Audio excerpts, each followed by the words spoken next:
जीवन में कभी किसी के साथ छल करेंगे, कपट करेंगे, प्रपंच करेंगे तो यह रुद्राष्टकम भी आपको कभी क्षमा दिला नहीं सकता। इसलिए जीवन में कुछ भी बचिए, और अगर आपने कोई अन्य पाप किया है तो निश्चित ही इसके गान से पूर्ण जन्म इस जन्म के सभी पाप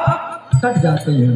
निराकार ओंकार मूलम त्वदीयं गिराजानं गोतीतमीशं गिरीशं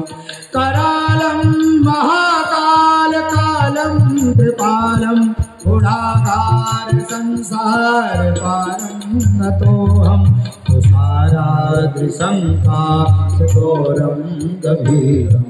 मनोभूत कोटि प्रभासी शरीरं स्फुरन्मौलिकल्लोलिनी चारु गंगा लसत बाल बालेन्दु कंठे भुजंगा विभुं व्यापकं ब्रह्मवेदस्वरूपं चलतकुण्डलं सुनेत्रं विशालं नीलकण्ठं दयालं जय जय राम। ओम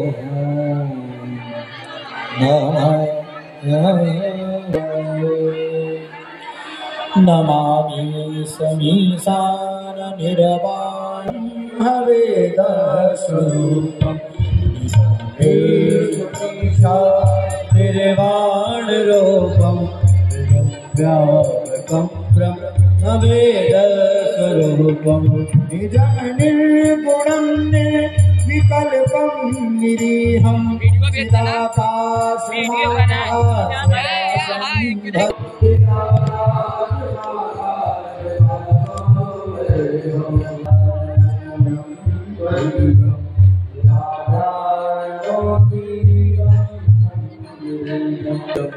Raja Negoti Krishna